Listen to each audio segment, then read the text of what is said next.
to this tiny off-grid cabin 3 months ago. We've been adapting to life here off-grid, and I just wanted to make a quick video because a lot of our friends have been asking how we're getting on, how we're settling in, and how have we adapted to this new life. If you're thinking about moving off-grid, maybe you're already living off-grid and you're looking for ways to improve your setup, please watch along because 3 months on, particularly moving here in the winter, has been a real eye-opener. So I'm going to quickly run through our biggest problems that we've faced since we moved in. Okay, let's get straight on with it. The first problem that we've had to face is power. Over the summertime, we never had a problem running a small fridge. We always had enough power for lights and charging our phones. Living here full time, particularly arriving in October, has really revealed to us how much power we need over the winter and how important it is to be able to store that power. We have an EcoFlow 2 kilowatt battery. I added an additional 2 kilowatt battery to try and boost our storage capacity. But the harsh reality is from the end of October until now, at least 2/3 of the week in our region, we're in Burgundy, which is kind of the upper middle part of France. So just have a real lack of sun here over the winter, which I hadn't really calculated. What we've had to do is take our batteries into town to charge. We've had to do that around once a week just to get through. And we've also had to completely abandon the idea of running a fridge because the fridge is the most power consuming part of our entire setup. Running a few lights, charging our phones is not so bad. But running a fridge is just a complete no-go. So the really practical thing about having the EcoFlow batteries is that you can move them. So put them in the car, take them to work, charge them up. It's not a big deal. The downside is I would really like to add some more solar panels. What I have right now is 2 solar panels, one slightly southeast, one slightly southwest. I'd love to add probably another 2. And I also think we would be prime position to add a small wind turbine because we have really good flow of air coming up the hill. It's pretty much constant 24/7. So that would continually feed maybe 50 to 100 watts into the batteries, and that could revolutionize things. However, EcoFlow batteries unfortunately don't seem to have any means of adding a small wind turbine to them. So that's a real disadvantage. I think what I'm going to do to resolve this is use our current setup to run the new cabin, which I'm in the process of building. That will be completely functional for the new cabin and for the original cabin where we're living full time. And it also runs the power for the summer kitchen, which has the fridge. I plan to put in a new system, probably 6 kilowatts, and with an inverter that can grow if we need to add more panels. Right now, I'm at my maximum voltage for the panels. Even if I added another panel, I'll be beyond our possible voltage for the EcoFlow. It's not so bad. Today's a beautiful sunny day. We're on 100% power. But when you go maybe 5 or 6 days without any sun, or maybe you have some sun in the day, but the sun doesn't come out at the point where your panel is facing the right way, then it's really just no go. It's just not functional. So how are we managing without fridge? Actually, this has been one of the least problematic things, and I really overthought this before moving in, but we have been able to function without a fridge remarkably well. In our particular case, we're still going to work every day, so we're still going into a town where there's a supermarket. Only thing you really struggle with is fresh meat, fresh fish. Obviously, you want to buy that, cook it, and consume it straight away. So just simply by going to the shop every day, if we need those items, it's been resolved. I've set up these shelves right next to the entrance. It's right next to the kitchen inside. So even if it's a cold, rainy night, we can pop out, get access to the things that need to be stored coolly. This side of the cabin barely gets any sun whatsoever. So I've just got these plastic boxes, which are mouse proof, and it's working really well. Milk, butter, all those things. At this time of the year, there's really no problem. As we get into March or April, I think the solar setup will be able to run the fridge. So it's only been a minor adaptation. So I haven't had to struggle with that. What we have had to do is bring our batteries inside the cabin. They're lithium batteries, whereas before they were underneath the cabin, which just gave us more room inside in terms of storage. But again, it's a temporary problem. I'm just keeping them inside because their level of functioning is much better when they're at room temperature. And when they're outside, I think we were struggling even more with the lack of power and the loss of power. Basically, the fridge, if it freezes, I can just put these boxes under the cabin overnight, and we can just muddle along like that. Okay, so this is our inside kitchen. We have got a 2-ring burner. We have been cooking outside for most of the time. We have a large outdoor kitchen, which we planned to use as our main cooking area. But as the winter has drawn in, being out there at night in the rain, in the wind, really not enjoyable. So we have adapted to cooking inside.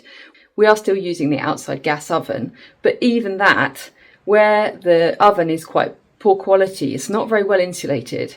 Actually, the food just doesn't get hot enough inside. I think we might end up buying a small internal gas oven that we can use. Having said that, I'm hoping that by March the problem will have been resolved, so I'm a little bit reluctant to rush ahead and buy anything else. Since we've just been downsizing from a big house, it's nice to not be buying anything new. We have a log burner just here, and I have looked at buying a box that you can sit on top of the log burner, which you can use as an oven. But the problem with that is that the cabin is so small, it's 25 square meters, and this front room is about 12, 13 square meters. By the time the log burner is on and that is getting hot enough that you'll be able to cook inside one of those boxes, the reality is that it is so amazingly hot in here that it's just not enjoyable. It's just not going to work. Cooking outside has been a bit of a headache, and I haven't really got a good solution to it. It is just what it is right now. The worst problem that we've had since we moved in has been managing the production of hot water. We don't have enough electricity to have an electric water tank. We started off with a gas propane water heater. We've always had one in the summer kitchen. It's been super efficient, really, really straightforward to use. And I just thought that that would be the simplest solution for inside. I started off by installing a much better quality inside, more expensive version. But the whole thing has been so massively over-engineered that it's never really worked properly. I had a plumber out. I've tried numerous ways of improving it. In the end, I ripped it out and replaced it with a different one, which was much, much more basic. So if you're thinking of putting a gas water heater into a cabin or into a van, you need to be aware of the water pressure that's coming in. I think the problem we had with the original one was that I have a thermostatic tap on my shower. So what would happen is you would get in the shower, you'd run it nice and hot to get the water hot, and then you'd turn the water temperature down a bit, which would reduce the water flow. Because there was less water flow, it would cut out, and then it would be on security mode and it wouldn't get going again. The one that I have replaced it with is designed to work with a really low water pressure, something that you might find in a camping car or a caravan, or something that's working with a pump. It took us weeks and weeks of trying to work out what was wrong with it, and I'm so glad that I just gave it up and pulled it out and stuck a new one in. It's working really well, and now having hot showers every day without any problem. So yeah, that has been a massive headache, and I'm really grateful that I found the solution to it. How has living in this tiny space been for 2 people? So we're 2 adults and 1 very small dog living here. The big dog that you see sometimes in the videos is Tarzan. He's a sheepdog and he lives in the field.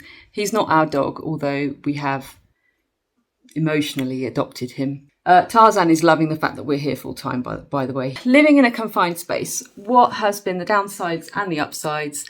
Obviously, on a beautiful day like today, it makes you get and go outside because, well, the space inside is a bit cramped. There's no 2 ways about it. And it does force you to get out there, really have more connection with nature. It's stopped us from buying anything new because we really don't have the space to store it. I see that as a positive thing. It really makes you be very considerate about how much you're consuming. And it's also a way to save money because you're just not impulse buying in the same way that you would be if you had the space. I mean, waking up with this amazing view is really, really uplifting. I've really, really enjoyed it. I tend to do yoga on the balcony anytime that it's possible to get out there. And my partner gets up every morning and he has his hot drink in the morning outside. Certainly that's been a massive improvement on our day-to-day life. The heating system's working really, really well. The log burner, we were used to using a log burner in our last house. The log burner that's here is very efficient and very easy to light. Not only does it make it really cozy, it's well insulated. The whole building gets really warm, particularly because the winter months here can be really brutal. In our old house, which had lovely wooden and tiled floors, you could never walk around barefoot. It was always cold on the floor. And here, we're barefoot almost all the time in the evenings, and I'm so glad that I invested in good quality windows and good quality insulation. It really is paying off in terms of comfort. Like, we're just not cold at all. Most nights we have to stop the fire around 8:30 at night in order for the place to be cool enough that we can sleep. This is a life changer for me, and I never ever want to go back to living in a cold, drafty stone house. Never again. The other thing you'll notice is the light quality in here is remarkably better. I mean, I'm just feeling loads better all the time. Is it small for two people? Yes. What's happening is each space has multiple purposes. The dining table behind me is also a workspace. The bedroom is a space we get away from each other when one of us needs to make a call. Every square inch is being used for multiple things. Overall, neither of us are regretting moving out of our big house. We've adapted really well. As we get into the spring and summer, that's definitely going to be easier to manage because we've got the outside kitchen, and I will also have the second cabin hopefully finished by the spring, which will take a whole load of pressure off this space. Yeah, that's how it's going in terms of tiny space living for two people. Okay, next problem. Not having enough electricity has produced two irritations. The first one, not being able to vacuum. We're living in an outside environment. We're in and out all the time. We are dragging in stuff onto the floor continually. And most days we don't have enough battery power to run the vacuum, so we just end up using a broom, which is fine. I've added a load of rubber matting to the steps to try and reduce the amount of stuff we're bringing inside. If you're building a cabin, think about creating an entrance area where you can kick your shoes off, where you can store your coats. That would really make a big difference. The other problem that I have is no washing machine. I can cope without a dishwasher. It's really not been an issue, but no washing machine, it gets old pretty quickly. It's unlikely that we will ever have a normal washing machine here. I knew it would be, but it continues to be a real gripe. We do have a laundrette in our nearby town, but it doesn't have many drying facilities. It only has one tumble dryer. It's too small in here to properly dry clothes. If I go to the laundrette, I'm coming back with wet clothes, and then it's painful having it all hang up inside. In the winter, it's really been a struggle. I might try and get a small camping washing machine so that you can just try and stay on top of things, and maybe that will reduce the number of trips to the laundrette, but it has really been, it makes the whole process of washing your clothes a thing that you have to get into your diary, rather than just you're at home, you're pottering and you just chuck some stuff in the machine. That is a luxury from modern life that there isn't an easy solution to here. I have put a washing line outside. That's been pretty helpful, but you can only really go and do washing when it's a sunny, blowy day, which, well, when it's -5 for, 10 days in a row, it's really not possible to do. The final tiny problem that I hadn't thought about is we went away for 3 weeks. During that time, I emptied all of the water from the cabin and I put antifreeze inside the pipes. But unfortunately, during that time, it was so cold that although the pipes and the water and the structure of the cabin is perfectly fine, our houseplants all have taken a hit. A lot of them are plants that are sort of cactus style. I'm not sure how many of them are going to make it. I'm going to cut them back and hope that in the spring that they'll come back to life. So having said all of that, do we regret moving here? The answer is 100% resounding no. We are really happy being here.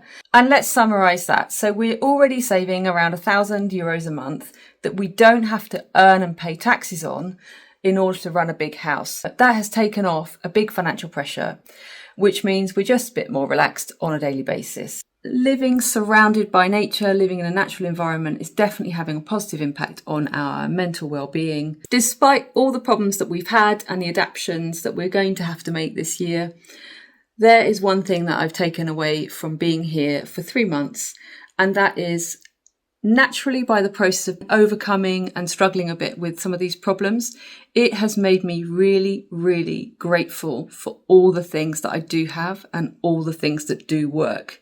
That change in mental perception of having the luxury of that big old house that we used to live in with all of the financial weight that goes with it, being here, I just feel substantially lighter, and I do genuinely feel grateful for everything that I have. When the hot water comes out of the shower, I am so grateful that it's working because we have struggled to get it to work. you start to really, really appreciate everything you have. The fact that this cabin is so cozy and warm. I get in and I just feel my whole body relaxes with the warmth and the coziness of this place. It's making me feel so grateful and really, really appreciate everything I have, instead of, I guess, what modern comfortable life does. It gives you everything you need. You don't have to work for it. And somehow it all just feels, you just end up feeling dissatisfied. It's a really difficult thing to explain. But since I've been here, I wouldn't say that I'm actively practicing gratitude, but I am just feeling much more grateful for everything. And I really believe that that is part of being happy on a day-to-day basis. And it's something that I really am noticing in myself is naturally coming out of me. And I really want to continue to embrace it and work with it. This video is not meant to be negative at all. It really isn't. The thing is that YouTube will push videos that have a negative connotation far more than ones that have a positive connotation. The reality is we're really happy here. We're really enjoying it. And if you're thinking about downsizing, moving to a smaller place, moving off grid, I highly, highly recommend that you get on and follow your dreams, because so far it's really, really great. Thank you so much for your time to watch this video. If you've been with me since the beginning of building this, that's fantastic. If you've just joined this channel, please consider subscribing or drop me a comment. If you have anything that you would like to add about your own experience with downsizing, off-grid life, any tips or advice that you have for me in terms of storing food or adapting to any of the problems that we've been facing, please let me know in the comments. It'd be really helpful to hear your feedback and your thoughts. I'm going to get on next. I'm going to get the small cabin underway and just keep enjoying our new life. Look forward to seeing you really, really soon.